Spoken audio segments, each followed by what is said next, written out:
안녕. 자, 오늘은 3-2 생물의 다양성과 유지 부분 할 거야. 특히 그 중에서 지구 환경의 변화, 지질 시대에 대해서 할 거야. 지구가 어떤 변화를 겪어서 여기까지 왔는지, 넌 도대체 어떤 엄청난 과정을 거쳐서 지금 나와 함께 수업을 하는 바로 이 영상을 보는 행복을 누리게 되었는지. 축하한다. 너 진짜 어떻게 나를 만나고 이걸 배워볼 거야. 해보자. 해보자. 뭘 배울 거냐면 바로 지질시대를 배울 거지. 지질시대.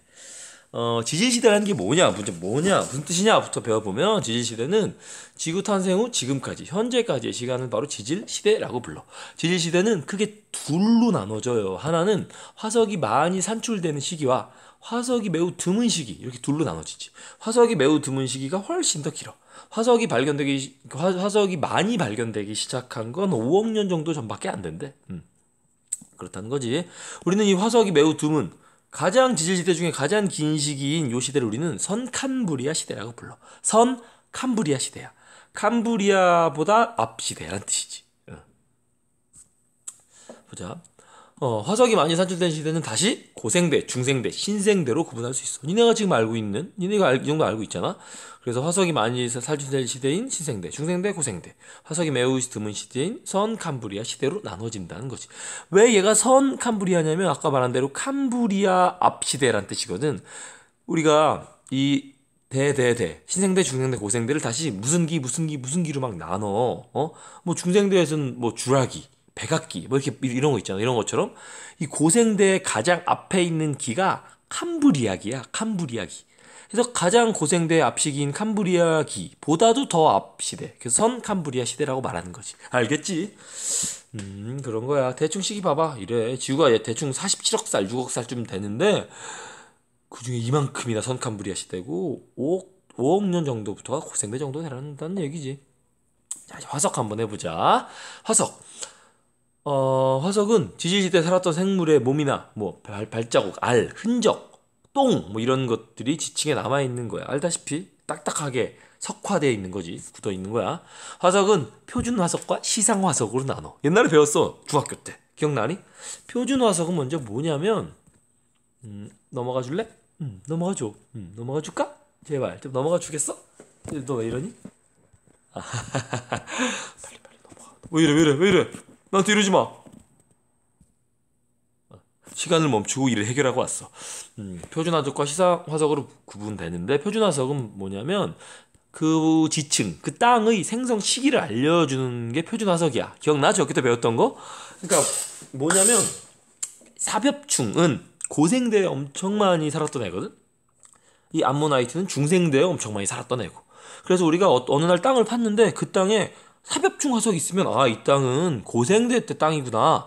고생대 때 지층이구나 라는 걸 알 수 있고, 암모나이트 화석이 발견되면 중생대 때 화석이구나. 중생대 때 땅이구나 이 땅이 라는 걸 알 수 있다는 거지.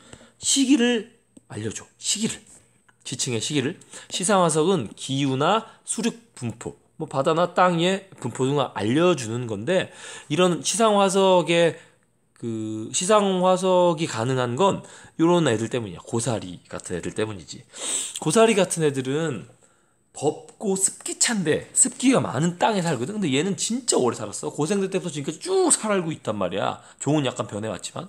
그래서 우리가 어떤 땅을 팠는데 그 땅에 고사리 화석이 있으면 이 땅은 아마 예전에, 언제 땅인지는 몰라도 예전에 덥고 습했구나 라는 걸 알 수 있다는 거지. 그런 걸 바로 시상화석이라 그래. 중학교 때 배웠던 거야. 넘어가자.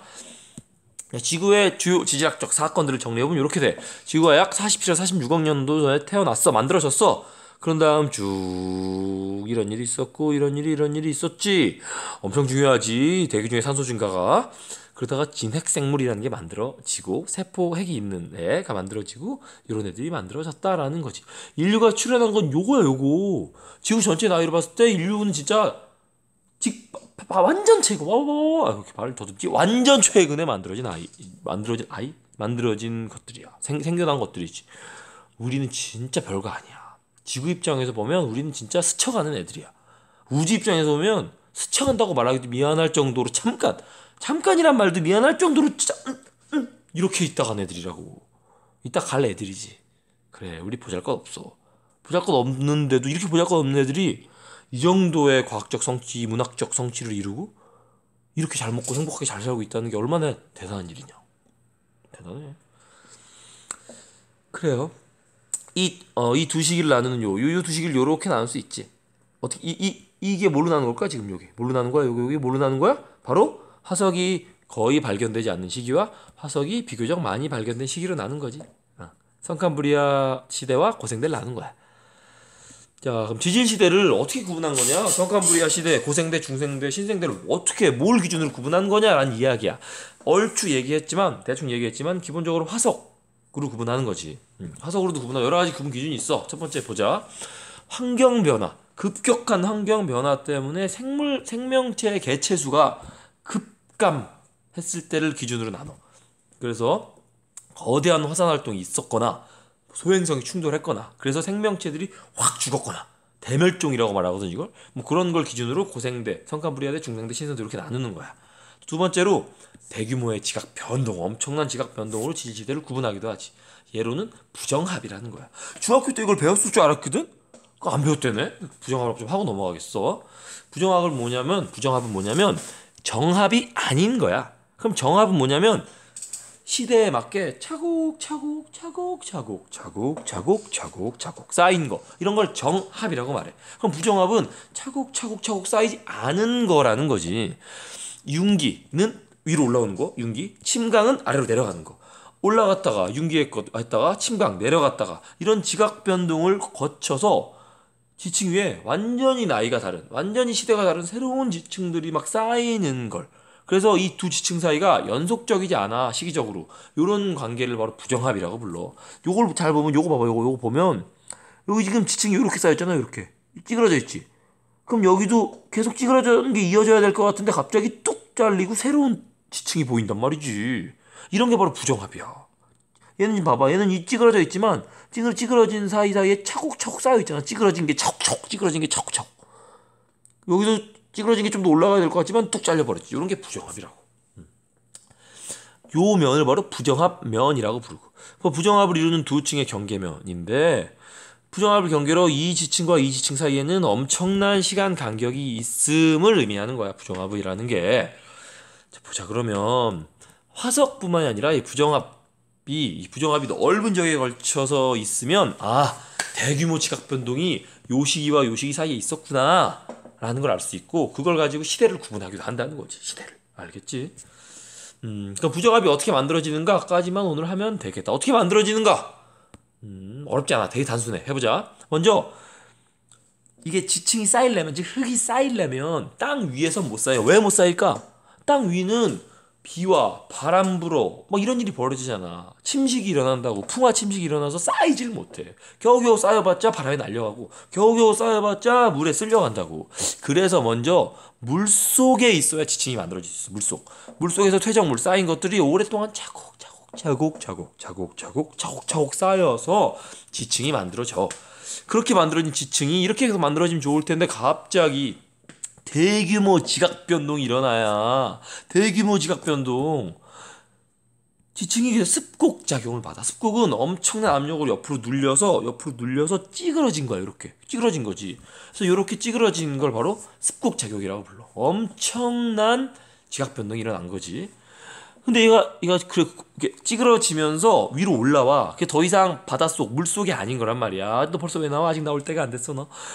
그래서 땅 위로 올라와. 땅 위로 올라오니까 아까 말한 풍화 침식을 받게 되지. 막 깎이는 거야. 깎이니까 이 윗부분이 숭덩 깎여버리는 거지. 숭덩 깎였지.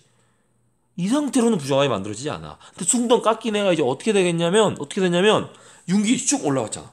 숭덩 깎였어. 올라와서 바람 맞으면서 비 맞으면서 그렇게 깎인 애가 다시 바닷속으로 쑥 가라앉아. 물속으로 쑥 가라앉는 거지. 그걸 침강이라고 불러.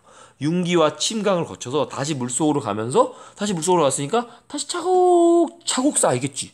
그치? 그러면서 요렇게 전혀 시대가 다른 두 지층이 이렇게 위아래에 존재할 수 있게 되는 거지. 이게 바로 부정합이야. 어렵지 않지?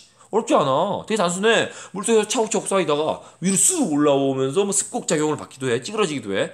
찌그러지면 쑥 올라와. 그게 침식받아서 깎여 날아간 게 다시 바닷속으로 침강해. 가라앉아. 그 다시 이제 바닷속에 있으니까 퇴적물이 쌓이겠지. 그래서 요렇게 만들어진 지층. 이렇게 만들어진 게 부정합 면. 이걸 부정합이라고 한다는 거지. 오늘은 여기까지야. 10분이 넘어버렸네. 안녕. 안녕. 안녕. 안녕. 안녕. 안녕. 고생했어.